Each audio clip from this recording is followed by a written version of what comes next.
ocurra se debe al doctor Juan José Sánchez Sosa, porque él dio clases en la preparatoria 8.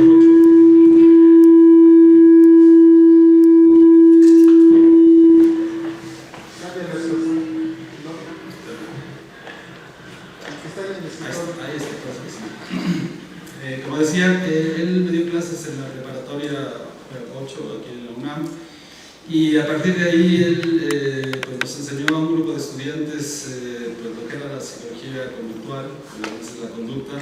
Así que desde muy joven yo tuve la oportunidad de conocer lecturas pues que han determinado lo que he hecho después de mi vida, y pues desde muy temprano entonces conocí Skinner, conocí análisis de la conducta y conocí los principios que después se han mantenido, y que creo que es una muestra de la labor que ha hecho el doctor Juan José Sánchez Sosa en la formación de gente, ¿no? Que al final pues ha terminado su carrera o ha continuado su carrera, ¿no? Dentro de la psicología y con un determinado enfoque y una determinada perspectiva, pues que hasta la fecha nos mantiene aquí reunidos, ¿no? Esa es la verdad. Entonces creo que su labor ha sido muy importante, y para nosotros pues es realmente un honor que esté con nosotros en este acto de clausura, en esta conferencia de clausura, y que seguramente lo que nos va a contar es producto de pues todo este trabajo que ha venido desarrollando, y que tiene la autoridad moral, ¿no? Para hablar del análisis conductual aplicado en México y pues los 50 años, ¿no? que lleva en nuestro país. Así que pues les pediría un aplauso para recibir al doctor Juan José Sánchez. En lo que tiene razón Héctor es que es más por viejo que por diablo. El tono de esta plática voy a tratar de, si me salgo con la mía, uso media hora y mejor platicamos al final un rato, porque es un sabor más de naturaleza histórica y de describir varios de los contextos que han llevado al análisis conductual aplicado a lo que estamos viendo probablemente en esta última década. La razón por la que digo 50 años, que por cierto en la presentación anterior también estamos celebrando un 50 aniversario, según nos dijeron, es la publicación en 1965 de los últimos trabajos aplicados que se publicaron en la década de los 60 en el Journal of Experimental Analysis of Behavior, donde aquel famoso y ya pionero trabajo de Ayón y Azraín con pacientes hospitalizados psicóticos, y en el que, si vemos las cuentas de cómo preceden otros antecedentes a lo que hicieron Ayón y Azraín en Anna State, lo que vemos es que es muy probablemente el primer trabajo aplicado que aplica precisamente el principio de Premack. En este mismo número encontramos otra publicación, pero que más bien fue un reporte breve en el que lo que se describía es como un accidente, que fue un temblor que empezó mientras estaba la sesión experimental andando, llevó a los experimentadores a poner en marcha una intervención muy rápida para mantener la atención del niño con problemas que estaban tratando. Vamos a recordar tantito, afortunadamente o desafortunadamente, aquí hay muy poca gente de edad que les permita recordar esta parte que vamos a ver. Me refiero a la década de los 60 y parte de los 70 como la década de las guerras santas. Eran momentos en los que en la facultad más antigua del país, donde se estudiaba comportamiento, había todo tipo de gente. Teníamos un profesor que era un cura, muy buena gente. Teníamos un profesor que era piloto aviador. Teníamos, no nada más porque llegaba, cobraba y se iba, sino porque daba una clase muy chistosa que inventó el antecesor de Luis Lara Tapia, que es el director fundador de la Facultad de Psicología. Las guerras santas se referían a que había, como ha dicho Rives, muchas psicologías, pero en aquel entonces las psicologías estaban definidas más bien por razones un poco pedestres. Se trataba de cuál era mi autor favorito. Ese era mi autor favorito, y por lo tanto yo pertenezco a un grupo político que pertenece a la gente que habla de ese autor. Y entonces lo que ocurría es que si iba un piagetiano por la escalera y se encontraba otro y le preguntaba, ¿tú qué eres? y el otro decía, pues yo soy conductista, el piagetiano iba a hacer todo lo posible por empujarlo por la escalera, y si era psicoanalista al revés, y así sucesivamente. Eran guerras santas que, como ustedes pueden imaginarse, si lo vemos en contexto histórico, pues era un poco de lo que pasaba entonces, con relativa poca importancia para efectos de cómo el entrenamiento producía la posibilidad de conseguir trabajo. Pero no era así, la verdad es que no fue así, y lo que ocurrió las siguientes 2 décadas fue dando la razón al respecto de por qué ocurrían de esa manera. Casi no había forma de interactuar con un contexto institucional. Quienes interactuaban con un contexto institucional eran 1 o 2 personas, normalmente funcionarios universitarios, estoy hablando de 1966, 67, y en el que había que escoger con quién se juntaba uno para poder interactuar con ese contexto internacional. Y lo que hicimos muchos de los que acabamos en el análisis experimental del comportamiento fue escoger a Luis Lara. Era una persona que nos decía, nos insistía mucho en que si tú querías generar conocimientos tenías que hacer experimentos. En aquel entonces, por lo tanto, tú no podías crecer profesional o académicamente si no tenías un padrino. Suena similar a algunas cosas al día de hoy.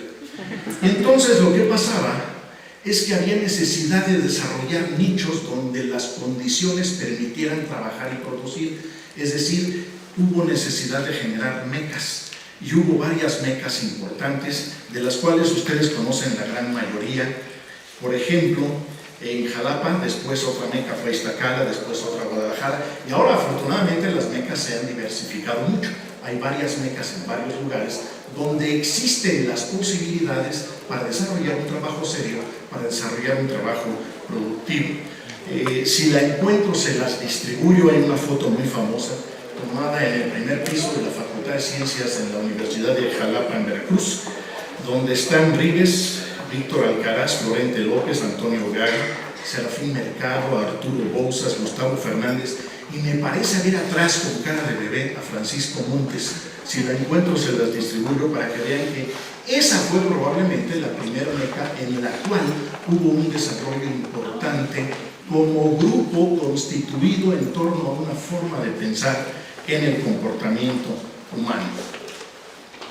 Empezaron a haber intercambios muy intensos. Algunos de ustedes que estuvieron en el Congreso de Cancún el mes pasado recordarán algunos de estos puntos, en los que en los inicios hubo profesores muy distinguidos, principalmente de Estados Unidos, que ya estaban trabajando en lo que después se definiría como análisis conductual aplicado, porque la primera propuesta formal en realidad surge en 1968. Fred Keller en educación superior, Sidney Bijou en desarrollo, Ivar Lovaas en autismo, Vance Hall en técnicas de enseñanza, Don Buchel en conducta de estudio escolar, y Odd Lindsley, que inventó aquel sistema de registro para tasas altas. Lo importante de eso, esto brinca más rápido que lo debí. Aquí me quedé. Cuando se trataba ya de trabajar sobre un problema aplicado porque representaba un problema de naturaleza social, estos nichos, estas mecas empezaron a especificar el tipo de trabajo que se hacía, y los profesores normalmente promovían la contratación mutua de ellos justamente en estas mecas. Betty Hart en reforzamiento social, estoy hablando de los de Kansas, que era una de aquellas mecas. Bear, Wolfer, Risley en metodología, que son los autores que en 1968 definen, o mejor dicho, proponen una definición un poco más articulada de análisis conductual aplicado. Bill Hawkins en conducta prosocial, Stu Algras en fobias, Jim Sherman en imitación en niños, Don Baer en interacción preescolar, Jim Holland en control de movimientos oculares, que después tuvo una gran diversificación de las cosas que estaban haciendo. Algunos de los que vinieron: Fred Keller, Sidney Bijou, Nathan Agin, Teodoro Ayllón, Montrose Wolf, Todd Risley, Don Baer, Bill Hawkins, Charles Fester, no todos aplicados, James Sherman, B.F. Skinner, J.R. Cantor, J. Powell, Steve Fawcett, Roger Ulrich, Bruce Overmeyer, Ernesto Vargas y Ed Morris. Ustedes están viendo cómo quienes vinieron a trabajar con algunos psicólogos mexicanos en aquel entonces ya tenían una forma más específica de conceptualizar las reglas que funcionaban cuando estábamos analizando el comportamiento, y que eso, como yo lo veo, fue un empujón sumamente importante a lo que ocurrió en México en las siguientes 2 décadas. La propuesta de Kansas, algunos de los mexicanos que salieron para darle continuidad a esta parte, fueron Héctor Ayala, Mindy Chávez, Fernando Sarmiento, Jaime Herman. Por supuesto que esta lista es totalmente incompleta, porque muy probablemente tendría yo que incluir a varios de los que están aquí. Jaime Herman, Patricia de la Fuente, Laura Hernández, Francisco Barrera, Víctor Alcaraz, Arturo Bouzas, Pancho Montes, Ana Irueste, Carlos Aparicio, un servidor, Germán Palafox después, Emilio Rives, Eli Rayet, Carlos Brunner, Víctor Colotla. 2 de estos personajes, que son Francisco Barrera y Víctor Colotla, se quedaron por allá. Para que tengan una idea de la importancia de su contribución, Víctor Colotla trabaja en el sistema canadiense que decide si los seguros federales se le pueden asignar a alguien que reclama que ha sufrido un daño de naturaleza psicológica. La latitud de decisión que tiene Víctor es enorme. El trabajo conjunto con Xochitl, su esposa, que después se formó, después de psicóloga, con un grado en ciencias jurídicas, ha sido muy importante. Pancho Barrera estudió doctorado en Carolina del Norte y ahora es el director de la clínica o del centro de servicios más grande de toda la provincia de Ontario, en Canadá, que trata con comportamiento autodestructivo, con comportamiento violento, con comportamiento de estos que generan problemas muy perturbadores del funcionamiento social. En Kansas fue una de estas mecas. Hay por ahí algunas fotografías muy comprometedoras de Héctor visitando en un grupo completo, en un autobús. No es cierto, no son comprometedoras. Lo que pasa es que con el invierno kansiano no le dan a uno ganas de tomar ni ron. Entonces lo que pasaba era que había grupos de alumnos mexicanos que iban a visitar algunas de estas mecas. Esto no era nuevo, porque alguien que ustedes quizá han oído de él, Héctor Capello, juntaba a alumnos y se los llevaba a visitar los laboratorios de las grandes estrellas, que en aquel entonces eran quizá entre los más importantes, haciendo contribuciones de naturaleza tanto básica como aplicada. Y esta es la propuesta del grupo de Kansas en aquel entonces, que es la propuesta que se convierte no en la propuesta definitoria, porque ha habido una gran cantidad de excepciones, pero sí en la propuesta que sistematiza por primera vez cómo debería ser el análisis conductual aplicado. 20 años después, el mismo grupo de autores que hace esta propuesta la revisa y coloca en un contexto de un avance muy importante, totalmente diferente en sentido social, la presencia del análisis conductual aplicado en la solución de problemas socialmente relevantes. Entonces, ¿por qué decimos que es aplicado? Porque se aplica a resolver problemas socialmente relevantes, definido por quien tiene el problema, no por quien lo va a abordar. Es conductual porque es lejano al mentalismo. Esto es quizá la piedra de toque más importante desde los principios más tempranos de esta opción. Es analítico, es experimental, y algo que me apena decir que a algunos colegas se les olvida, y es que necesitamos generar conclusiones a partir de datos duros. Se ha convertido en una verdadera epidemia, en una verdadera costumbre generalizada, el utilizar escalas de reporte verbal en vez de observar comportamiento y registrar comportamiento. Sabemos que tienen su sitio, sabemos que tienen su metodología, sabemos cómo tienen que construirse para ser un poco mejores o un poco peores, que es lo que suele ocurrir. Lo que no podemos hacer, como yo lo veo, es reemplazar la observación y el registro directo del comportamiento.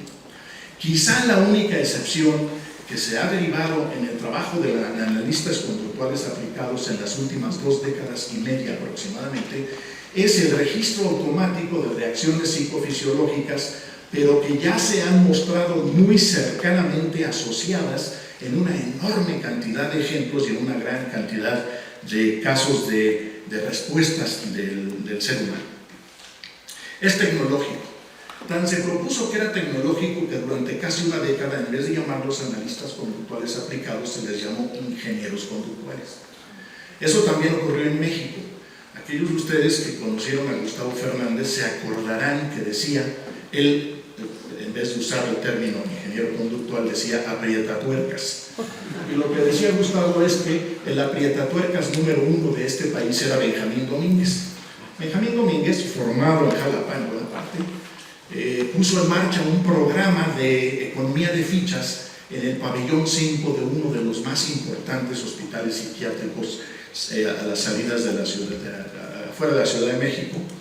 Y entre las cosas que demostró, después vinieron a visitarlo varios de los investigadores de Kansas y de otros lugares, era que era probablemente la primera vez que había una economía de ficha con psicóticos, pero con psicóticos extremadamente violentos, porque trabajábamos en aquel entonces, Benjamín y yo, en el pabellón 5 del Samuel Ramírez Moreno, que eran los internos más violentos que había. Conceptual, tiene que generar explicaciones articuladas.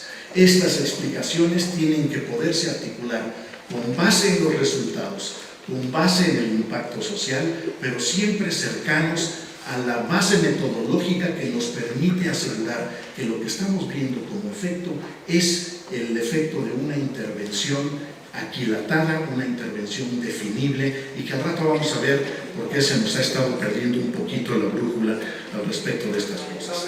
Es efectivo, y esto de que es efectivo después tomó una importancia fundamental, uno por un accidente histórico que ocurrió en Los Ángeles, con el grupo de Ibar Lodas, que lo vamos a platicar, y que llevó a 3 de los investigadores de Kansas a hacer una de las propuestas que probablemente cambió más el análisis conductual aplicado en su relación con los potenciales usuarios de sus servicios o de sus intervenciones, si ustedes quieren. Es decir, es efectivo, los cambios tienen que ser los requeridos y es generalizable en el sentido de que no es posible inventar una explicación para cada hallazgo, sino que necesitamos asegurarnos de que los mismos principios que generan un cambio deberían poder explicar bajo condiciones similares los que generan otros cambios. Hice una revisión de quiénes están haciendo qué y por supuesto que se trata otra vez de una lista muy incompleta. Si esta lista estuviera completa, tendría yo que agregar por lo menos una tercera parte de los que están aquí. En Guadalajara, Héctor Martínez, y puse entonces la descripción de lo que más cerca lo define en términos de aplicación. Hábitos alimentarios, seguimiento de instrucciones, aprendizaje complejo. Julito Varela, que anda por aquí, comportamiento inteligente, desarrollo lingüístico, aprendizaje complejo, educación de sordos, y le agregan el apellido interconductual. Ahorita quiero referirme a esto porque hay algunas cosas que probablemente vale la pena recordar. En Ocotlán están Felipe, Pablo y Ángel, están haciendo psicología ecológica los 3, también muy productivos. En Sonora, Juan José Irigoyen, Miriam Velázquez, Carla Acuña, los 3, comportamiento científico en universitarios, comprensión lectora, también con apellido interconductual. Víctor Corral, establecimiento de conductas proambientales, conservación del ambiente. Cristian Acosta y Raquel García, conductas de cuidado y autocuidado en ancianos y en enfermos crónicos. Sonora, Michoacán y Morelos, en los Horcones de Sonora, probablemente una de las comunidades más importantes que durante muchísimos años ha funcionado con los principios conductuales y que han logrado evaluar muchas de sus intervenciones. Roberto Oropesa, él trabaja en adicciones en la Universidad Nicolaita de Michoacán. Aldo Bazán en el estado de Morelos. Ulises Sánchez, que trabaja también en educación y también el apellido interconductual. Aguascalientes, Sinaloa y Tlaxcala, Carolina Martínez, Francisco Pedrosa, trabajan en adicciones, conducta agresiva y deportes, ellos están en Aguascalientes. Luis Daniel Ibarra Salaices, aprendizaje de la lectura, en el campus de Los Mochis. Josué Camacho, educación especial, él está en Tlaxcala. En la FES Iztacala, que como recordarán, fue una de esas mecas que durante más de una década fue, no sé si responsable, pero fue cuna de muchos de los trabajos importantes que después pasaron a otros sitios. Marta Alarcón, regulación, Yola Guevara, Alfredo López y Juan Pablo, que están en lectura en niños, Cristina Bravo, en estrés laboral, Lourdes Rodríguez y Antonio Rosales, conducta de autocuidado en diabéticos, Juan Antonio Vargas, conducta deportiva, con Alberto. Juan Antonio, ¿estás aquí? Bueno. Patricia Blancarte y Patricia Ortega en educación especial, Blanca Buitrón, estimulación temprana, Laura Aragón en dislexia. También en Iztacala, Luisa Cepeda, diseño instruccional, Luisa Arzosa, competencias lectoras, Claudio Carpio y Virginia Pacheco, aprendizaje y enseñanza de la ciencia, Patricia Landa, aprendizaje de la psicología, Sandra Anguiano y Leonardo Reynoso, medicina conductual. En el DF, Arturo Bouzas, violencia en grupos, alcohol en estudiantes y varias de las cosas que ustedes vieron cuando se trata también de contribuciones básicas. Florente López, en el trastorno de este problema de atención con hiperactividad, conducta materna, lenguaje, también está en la Facultad de Psicología. Raúl Ávila, conductas de interacción marital, conducta adictiva. Álvaro Torres, padecimientos crónicos, sintomatología depresiva. Horacio Quiroga, uno de los alumnos de Héctor Ayala, en trabajo con alcohol en estudiantes. Carlos Figueroa trabaja con cuadros cardiovasculares en la FES Zaragoza. Benjamín Domínguez ahora trabaja, ya tiene más de 2 décadas trabajando con dolor crónico. Carlos Santoyo, conductas de interacción. Silvia Morales Chaine, adicciones y modificación conductual en niños. Ariel Vite, conductas de maltrato, medicina conductual. Servidor, Pensea conductual. Nosotros trabajamos básicamente en comportamiento de autocuidado en padecimientos crónicos y o en sus cuidadores primarios. Ahora quiero hacer una nota que más que histórica es algo que nos permite aterrizar una serie de las cosas que quiero pedirles a todos. Y es que este artículo, que es un artículo de Bill Fairplank, que trabajó con el doctor Cantor, es lo que yo llamo probablemente Cantor for Dummies.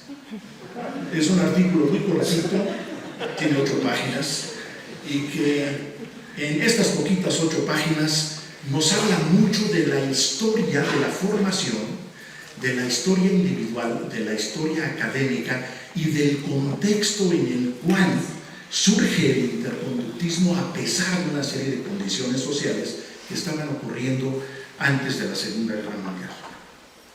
Quien no lo haya leído y lo quiera, se lo mando, al final va a aparecer mi correo electrónico, y si no, le dan clic a ese link y de ahí lo bajan. ¿Quiénes han leído el artículo este de Cantor for Dummies? Pues les recomiendo que lo lean. Además, se van a divertir mucho.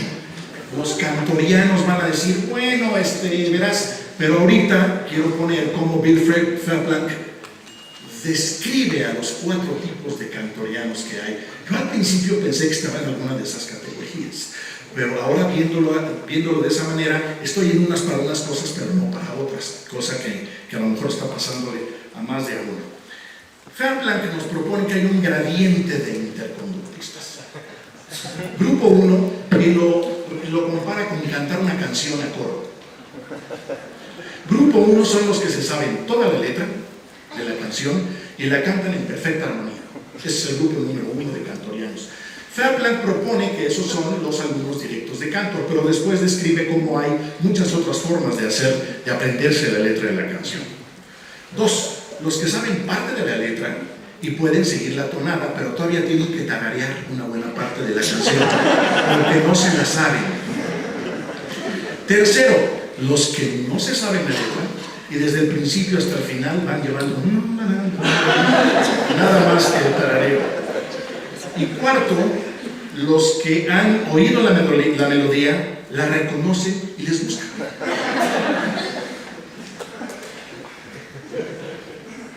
Lo que nos dice Fairplank de estos grupos de colegas cantorianos: los grupos 1 y 2 son psicólogos que se identifican a sí mismos como interconductistas. Los del grupo 1 hablan y piensan exclusivamente en términos de los escritos de Cantor. Hace un par de semanas Julio Varela me envió una serie de referencias que me puse a leer, y esto es cierto, esto pasa así. Tienden a pensar que los del grupo 2 realmente no entienden a Cantor y que o malinterpretan o mal usan sus conceptos. Compañeros de viaje, los del grupo 3 suelen llamarse a sí mismos interconductistas, pero normalmente no lo hacen explícito, no sabemos la razón. Y los del grupo 4 no se les puede llamar cantorianos, aunque pueden conocer suficiente de su sistema como para que los influya en su trabajo o adoptar parte de aquel trabajo. Ahorita van a ver por qué me puse a hablar de mis cuates cantorianos. Mientras son peras o manzanas, los que hacen trabajo aplicado son todos. Los cantorianos, los que no son cantorianos, y de ahí váyanse a todos los héroes de la lista de los décadas de los 70, 80, 90, los 2000, etc. Y todos los que hacen trabajo conductual en términos de resolver problemas sociales, lo están haciendo. Lo están haciendo de una manera sistemática y al rato vamos a ver algunas de esas categorías. El caso del CINCA es un ejemplo clarísimo. Ven ustedes si no. La pregunta que hicimos es, ¿el análisis conductual aplicado sigue siendo como nos recetaron Bear, Wolf y Risley allá en el 65 y nos lo volvieron a examinar 20 años después? Aplicado a problemas socialmente relevantes, conductual, lejano al mentalismo, analítico experimental, datos duros, tecnológico, intervenciones orientadas a un cambio específico que le hace falta a alguien, conceptual porque contribuye a explicaciones en términos de los mismos principios, y efectivo porque los cambios son los que hacían falta, y generalizable. Y así se ven las cosas en este país. Todos ustedes que han entrado a esta página lo habrán visto. La revista conductual no se ve muy claro porque no se ven los tonos de azul, excepto quizá el punto oscuro ahí en el DF. Pero si ustedes se fijan, los colegas que están haciendo análisis conductual aplicado y que se han tomado la molestia y el tiempo de cuidar esas características, no porque nos las hayan propuesto aquellos pioneros, sino porque son características que históricamente se ha visto que si no se sostienen, no hay un impacto del trabajo del analista conductual aplicado. Aquí se ven los que están en los tonos medios, la Sonora, están en otros sitios, Veracruz, etc. Pero lo que quiero mostrarles es que ni son poquitos, ni están todos juntos, y sí están trabajando en una gran cantidad de lugares. Y ahora quiero platicar con ustedes algo que supongo que le ha quitado el sueño a más de uno, pero que en realidad, si nos ponemos de acuerdo, y estoy pensando en una convención, estoy pensando en llegar a algún tipo de convención sobre esto, es la variable dependiente. Ya vimos el contexto de la variable dependiente, pero no hemos visto su naturaleza porque todos hacemos algo diferente. Conducta socialmente relevante, pero la conducta socialmente relevante puede estar reflejada exactamente por los mismos mecanismos en un laboratorio. Varias de las investigaciones que hemos visto donde los sujetos trabajan en una terminal de computadora, tomando una serie de decisiones o dando una serie de conductas, pueden estar así de cerca y así de imbricadas con problemas aplicados. Los cambios fisiológicos muy altamente asociados con conductas específicas. Este es un problema en salud. Y ahorita les voy a decir por qué insisto y doy tanta lata con esto. Conducta observada en escenarios naturales con registros directos o con medios electrónicos, computadora, audio, video, etc. Y cuando, como se llama Gigan por allá en el 97, pues cuando no tienes de otra, entonces sí tomas un autorregistro con medidas de confiabilidad. Esto lo hemos logrado en algunos de nuestros estudios con pacientes VIH positivos, porque cuando estamos tratando de promover la adherencia terapéutica, que en estos pacientes es verdaderamente de vida o muerte, lo que hacemos es, para tener algo de confianza en los cambios que estamos induciendo, lo que hacemos es reclutamos a la pareja y le damos un sistema de registro y los entrenamos a los dos a registrar. Y entonces, sin que se comuniquen entre ellos, les pedimos que varios días a la semana tomen los mismos registros en sistemas similares y vemos cuántas veces, si realmente fueron independientes, hay un acuerdo sobre estos registros. Y ahora aquí es donde viene mi petición a todos nosotros, me incluyo.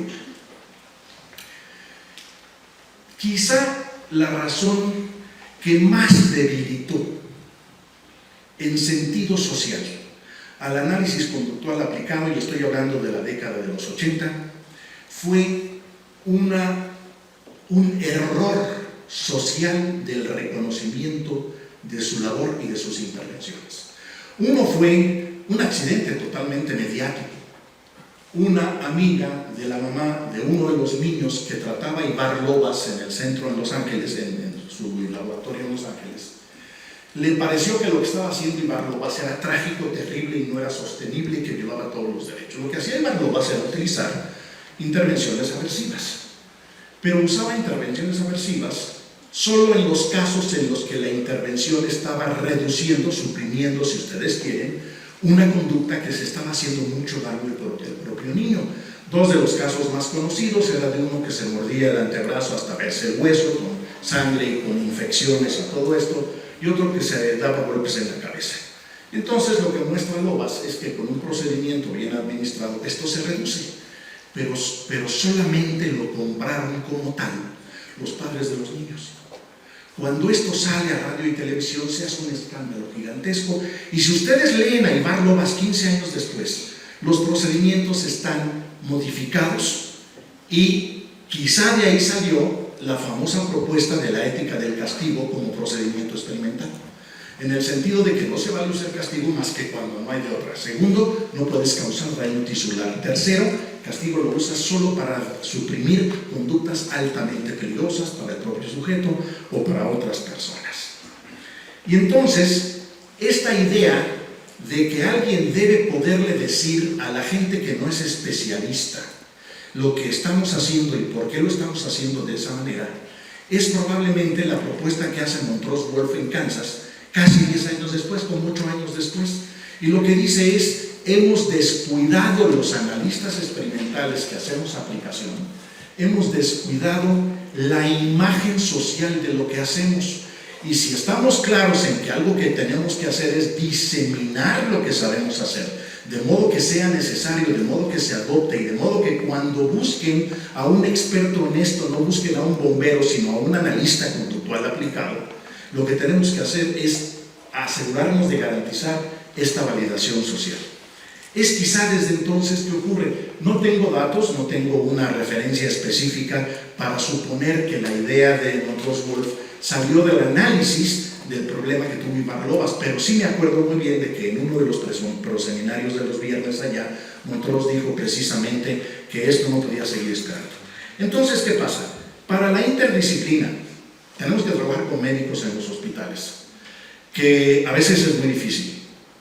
Yo tenía un compañero de trabajo cuando estaba yo en el ISSSTE hace muchos años, que me decía, entre las peores cosas que te pueden pasar en la vida es tener que trabajar con alguien que no sabe que no sabe.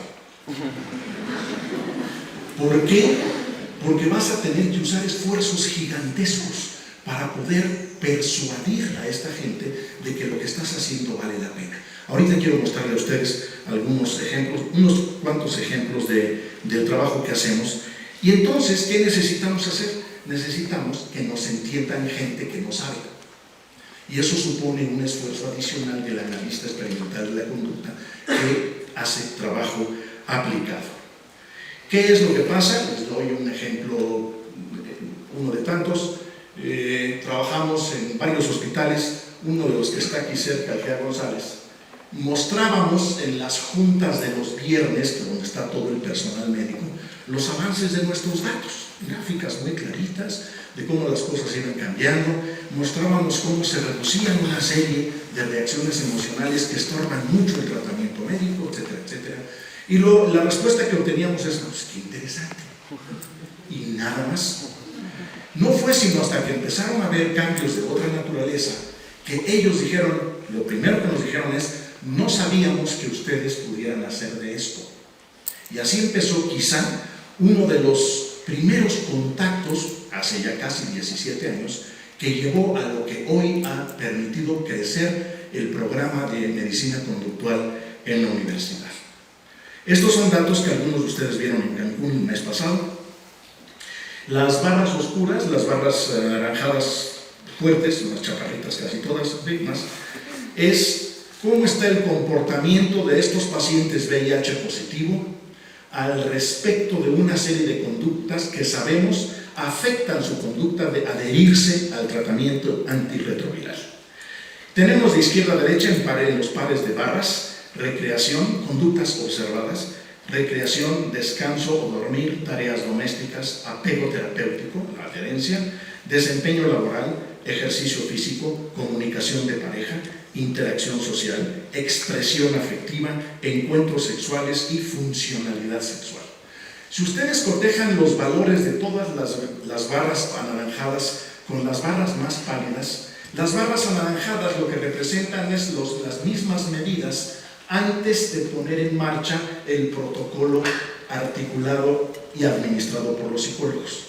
Las barras altas son los mismos datos, pero después de haber puesto en marcha este protocolo. Todas estas son publicaciones, son investigaciones publicadas. Cualquiera de ustedes que tenga un interés especial en cualquiera de estas cosas, con absoluta confianza. Caso del asma. El asma es un problema muy latoso porque sabemos que puede llegar a ser mortal, pero también sabemos que está muy regulado por el comportamiento. No solamente la parte de reacción emocional, que puede producir espasmos alveolares, sino la parte de adherirse a un tratamiento. Tenemos en este caso 3 conductas: la toma de medicamentos, la frecuencia de exposición a desencadenantes. El asmático se mete a una muchedumbre, se va al hipódromo y respira mucho polvo, etcétera, este tipo de cosas. Y la frecuencia del uso del medicamento de rescate, que es este medicamento que se aspira ya en emergencias y que fuerza al alveolo a dilatarse. Lo que vemos es cómo están los pacientes antes, cómo están después, y después de un seguimiento lo tuvimos que mostrar con probabilidad asociada, porque si no los médicos no nos creían. Entonces lo que tuvimos que hacer es mostrar cómo de la postprueba al seguimiento no había ninguna diferencia significativa, es decir, se mantenía el cambio que se había logrado con la intervención. Es cuando empezaron a ver estos datos que los médicos dijeron: a ver, déjame otra vez ver esto. Son pacientes diabéticos. Las barras rojas son las barras de cómo estaba glucosa, mililitros de glucosa sobre decilitros de sangre en pacientes diabéticos. Y las barras verdes o azules oscuras es cómo están esos mismos datos de glucosa en sangre después de la intervención que pusimos en marcha en el hospital. Los datos anteriores son del Hospital de la Raza, estos son datos del Hospital General de México. Como ustedes ven, en cada par de barras otra vez es un paciente. Tenemos un paciente que nos llegó con 400, literalmente se la estaba jugando, podía caer en coma diabético, y como al terminar nuestra intervención anda en 160 aproximadamente. Y así pueden ustedes seguirse de izquierda a derecha a ver cómo los datos de glucosa en sangre se modifican. Pero no es aquí cuando nos hicieron más caso. Cuando nos hicieron más caso fue en un estudio que creo que tengo aquí. Más adelante se los platico. Donde nos hicieron más casos en pacientes que se expusieron a la intervención conductual del analista conductual aplicado, permanecen hospitalizados entre 20 y 28% menos tiempo que los que no se exponen. Y ahí sí ya pararon la oreja en términos de dinero. Porque entonces el director dijo: si yo reduzco la ocupación de camas esa cantidad, voy a poder negociar para el presupuesto del año que entra otras cosas u otros fondos que yo pueda necesitar para esto. Y empezaron a hacernos, ahora sí, mucho caso. Este es el caso de los pacientes hipertensos. Estos son datos del Seguro Social en un hospital en el Estado de México. Los bigotes de hasta arriba, las líneas de hasta arriba, son como estaba la presión arterial antes de la intervención, y los bigotes de hasta abajo es como acaba. Las líneas horizontales representan el límite clínico que los médicos nos decían que había que mantener. Entonces tenemos hipertensión grado 3, grado 2, grado 1, normal, alta y óptima. Y como ustedes ven, la mayoría de los pacientes mejoran lo suficiente para cambiar de categoría. Este es uno de los más interesantes porque esto lo hicimos en el hospital de zona número 4 de San Luis Potosí, la tesis doctoral de Lauro de los Ríos. Aquí lo que hicimos fue, Lauro de los Ríos se entrenó originalmente como enfermero, después hizo la maestría en enfermería intensivista en UCLA y después vino a hacer el doctorado con nosotros. Y la queja que él tenía, el problema que él quería abordar, es que la interacción de las enfermeras con los pacientes que están en terapia intensiva era tal que parecía estar deteriorando la probabilidad de recuperación de estos pacientes. Y dijimos: pues vamos a averiguar. Y entonces lo que hicimos en el hospital, aquí tenemos los pacientes, el verde es el, ya no anda. A un lado izquierdo tiene un botón de encendido. A un lado izquierdo. izquierdo dice encendido, dice on. Pues apágalo. Se los platico. En la izquierda tenemos la gravedad en puntos. ¿En puntos de qué? En puntos de un sistema que se llama Apache 2. Apache significa Acute Physiology Age Chronic Health Evaluation 2. Es un sistema que incluye medidas muy parecidas a la escala de coma de Glasgow, que es qué tanto está reaccionando el paciente, no qué tanto me dice que reacciona, qué tanto está reaccionando a estímulos estandarizados. En las columnas de en medio, donde dice frecuencia, porcentaje, SX y frecuencia, porcentaje, control, gracias. Lo que estamos viendo, esto es cuando ingresan los pacientes a la unidad de cuidados intensivos. Y como ustedes ven, los datos de cómo están en los datos del Apache son prácticamente idénticos. Después entrenamos a las enfermeras a interactuar con los pacientes. Y lo que tenemos en el lado derecho es los datos mismos del Apache 2 al alta, es decir, cuando los pacientes se dan de alta, obviamente los que no murieron, porque algunos estaban sumamente graves. Y lo que vemos es cómo la dispersión de calificaciones Apache es mucho más amplia en los pacientes de las enfermeras que no recibieron el entrenamiento en comparación con esta, que todos prácticamente, o de hecho todos, tuvieron la calificación más alta del Apache. ¿Qué otras cosas estamos atendiendo? Bueno, conducta más desadaptada, tenemos un servicio de quejas psicológicas, si ustedes quieren, de estudiantes. Tenemos investigaciones terminadas, publicadas cuando lo quieran ver, cefaleas primarias, osteosarcoma, trastorno de ansiedad generalizada, conducta violenta en criminales recluidos. Estamos terminando esta investigación muy interesante porque hay una serie de pruebas que predicen la respuesta al tratamiento que damos después. Ese está todavía en el horno. Cuidadores de pacientes terminales, obesidad y burnout en residentes de medicina. Hay un problema muy grave de burnout en estudiantes de medicina. Ya llevamos 2 suicidios en 2 hospitales, no voy a decir cuáles. Y lo que estamos viendo es que tienen un pésimo manejo conductual de una gran cantidad de cosas que los están poniendo en jaque. Y que estamos viendo, por ejemplo, como algunos de los alumnos avanzados en anestesiología, por ejemplo, usan sus anestesias para estar a gusto. Y ya se están ustedes imaginando las implicaciones de esto para la salud de ese médico, para la salud de sus pacientes y para el funcionamiento institucional del hospital. Y ahora déjenme regresar otra vez, aquí estamos.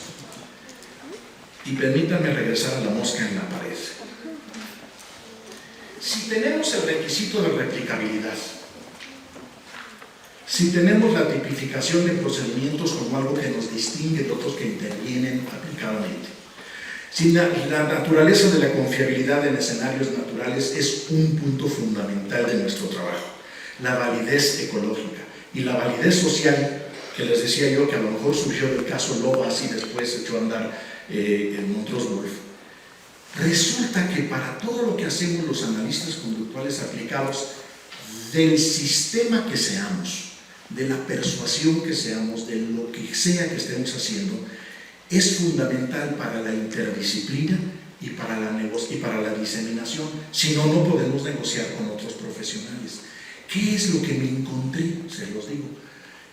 Tesis, artículos publicados, presentaciones en congresos. Las intervenciones no están descritas.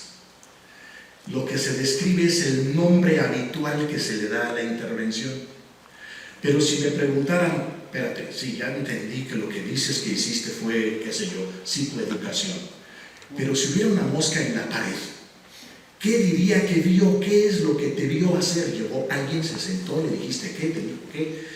Ese detalle de procedimiento, que por cierto es una necesidad para todas las revistas relacionadas con el comportamiento, es alguien que lea tu artículo y lea la sección de procedimiento, debe bastarle una lectura cuidadosa para que, si quiere hacer una réplica, como decía Silman, sistemática o directa, la pueda hacer.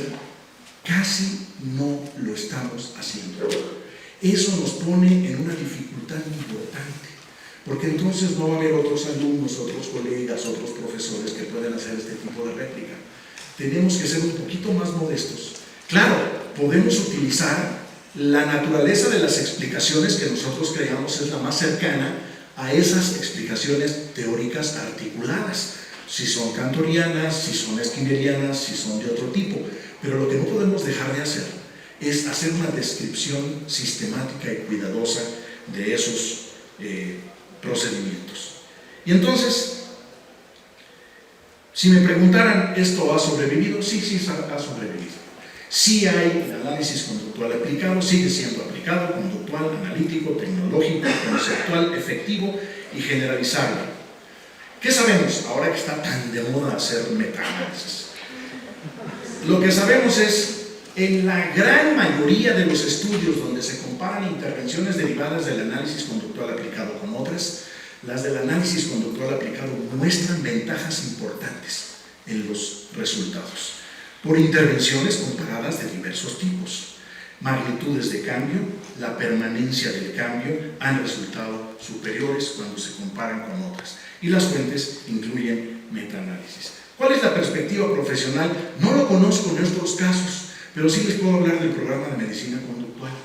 Nuestros alumnos de medicina conductual, aproximadamente 30% ya tienen empleo antes de graduarse. Otros 50% están empleados entre 0 y 6 meses desde su graduación. El resto, prácticamente todo el mundo está empleado un año después. Y por primera vez en la historia de lo que yo he visto en este país, 2 reclutadores vienen de Estados Unidos a reclutar a nuestros egresados, porque en Estados Unidos tienen un problema gravísimo de escasez de servicios para hispanoparlantes. Todos los estados del sur de Estados Unidos tienen problemas serios, y en el sentido de que hay servicios de salud mental, hay servicios de consejería y lo que ustedes quieran, pero no hay quien los mantenga funcionando. Las principales razones están muy claras, todos ustedes las van a ver desde atrás completamente. Estrategias y procedimientos basados en sistemas explicativos que evolucionaron en función de la investigación científica. Eso es lo que nos hace diferentes a los demás psicólogos. Han incorporado criterios de responsabilidad social sobre la permanencia de los cambios logrados. Se hacen cargo de documentar que el cambio en efecto surge de las intervenciones conductuales evaluadas experimentalmente. En el CINCA, datos de este congreso, hubo 47 trabajos aplicados de un 140 en total. Estamos hablando de un 34% de trabajos aplicados. Como dirían las abuelas mexicanas, el análisis conductual aplicado está vivito y coleando. Muchas gracias.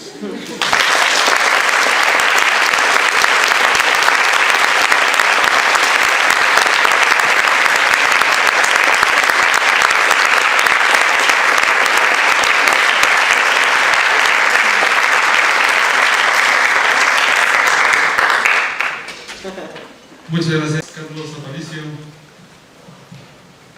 Gracias, Juan José. Estupendo, la verdad, ese resumen que nos has dado. Me gustaría incluso que mis estudiantes lo vieran, ¿no? Hablamos del análisis conductual. Bien, por otra parte, el trabajo que haces destaca bastante. Yo quiero hablar de un efecto colateral que se observó en Estados Unidos, muy similar a lo que le pasó al caso de Lobas que nos comentabas, donde tenemos terceras personas diciendo cómo son las cosas. Nada más que sucedió al interno de la disciplina, pero requiere una certificación en análisis conductual, que ahora es completamente una barrera para todos los egresados en análisis conductual aplicado. No solo dentro de la Unión Americana, sino además, ahora resulta que en muchos países de Europa, Europeos. Yo no sé cómo es el caso aquí en México, porque no lo noto con mucha frecuencia, pero para darte una idea, en el estado de Massachusetts, donde yo vivo, ahí ahora se requiere la certificación y la licencia para ejercer el análisis conductual aplicado. Entonces yo quisiera ver cuál es tu opinión al respecto, sobre todo para la gente joven que va en esa dirección, algo así como una especie como de vacuna antes de la enfermedad, qué hacer porque esa va a ser la dirección. Yo no sé si aquí en México esa tendencia va a ser la misma, pero la veo cercana. Yo espero que no sea así. Lo que está pasando es que Estados Unidos, a partir de ser un sistema, un país, si lo pudiéramos llamar así, que por cierto lo dijo uno de sus embajadores en México, es un país muy desordenado. Y el problema del país desordenado es que para efectos de la calidad de servicio a usuarios, nunca va a faltar un grupo o varios o muchos grupos que pidan algo de estandarización en los servicios que están recibiendo. Ese es el caso del famoso examen EEE. Si tú no pasas el EEE, tú no puedes ver un paciente privado en tu vida. Vas a tener que trabajar bajo la supervisión de alguien. Después de pasar el EEE, tienes que mostrar que tuviste por lo menos 2,000 horas de trabajo práctico clínico supervisado. Y por ahí te sigues. En México hay buenas y malas noticias. Las buenas noticias es que el caos, verdadero caos que existía hace apenas 8 o 7 años, se ha estado reduciendo de una manera importante. Hace 8 años, cualquiera que se dijera terapeuta, y ahora hay terapeutas y tanatólogos y coaches y todo tipo de cosas, podía poner un consultorio, colgar un diploma de origen extraño y sobre todo, si estaba en inglés, era intocable.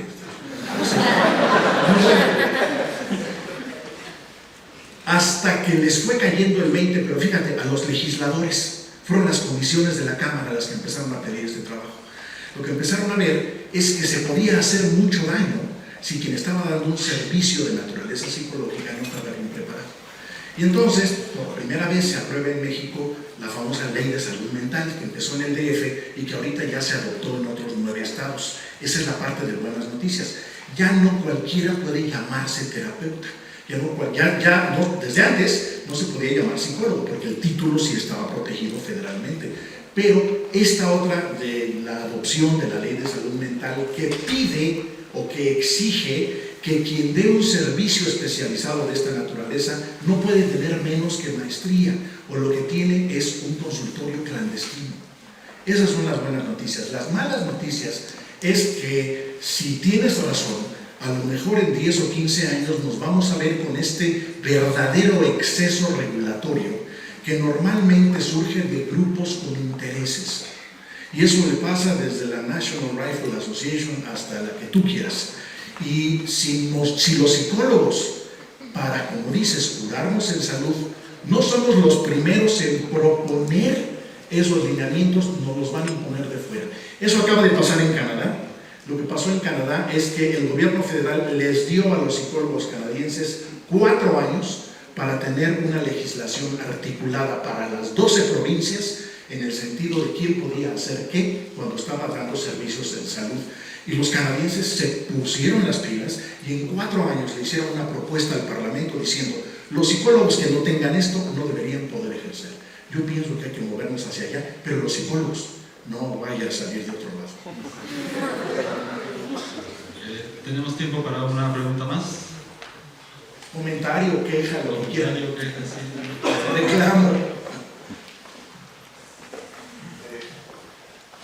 Comentaste acerca de lo que señalaba Monrose Wolf a propósito de saber vender o divulgar de alguna manera lo que puede ser el análisis conductual aplicado. Tú mismo has sido un buen divulgador en algún momento, pero me gustaría saber.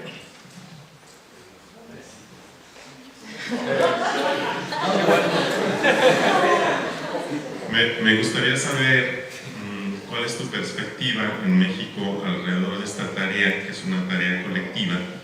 Me parece que tenemos, este es un buen ejemplo, congresos de muy buena calidad hacia lo interno, pero que tanto estamos, ahora sí que educando a un medio social en el cual no están enterados de las posibilidades que tiene el análisis conductual aplicado.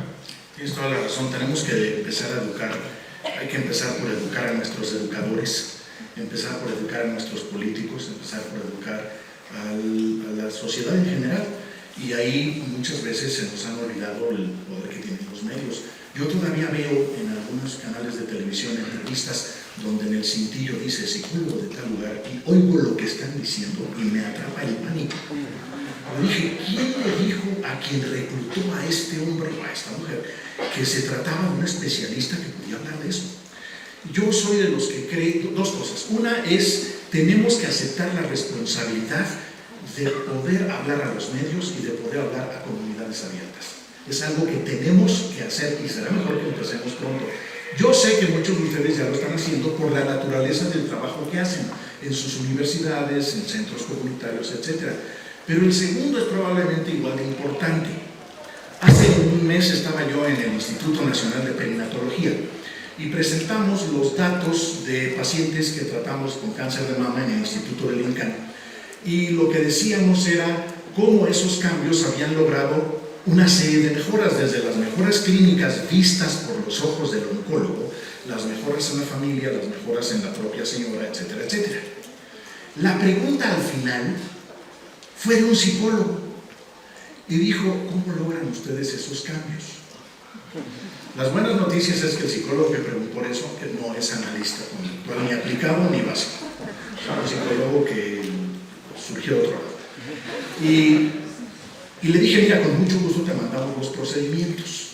Y los procedimientos, por eso la mosca en la pared, los procedimientos tienen que dejarte ver si estás tomando decisiones en un hospital, seas médico o no, cómo es que los cambios se pueden atribuir en efecto a la intervención. Yo creo que tenemos que hacer eso. Yo creo que tenemos que empezar a hablarle a comunidades que no piensan como nosotros. En lo personal, yo creo que la mejor forma de convencer, por ejemplo, a los médicos es con datos de investigación. Cuando ven estos datos dicen: pues sí. Y entonces nos buscan. Por ejemplo, ahora en los 3 o 4 institutos de salud cercanos a Ciudad Universitaria ya tenemos graduados de nuestro doctorado tomando decisiones. En el Instituto Nacional de Enfermedades Respiratorias, en cancerología y en otros lugares. Eso tenemos que hacerlo todos, porque si lo hace 1 o 2, pues nos va a tomar 40 años. Y yo esperaría que nos tomara máximo 10.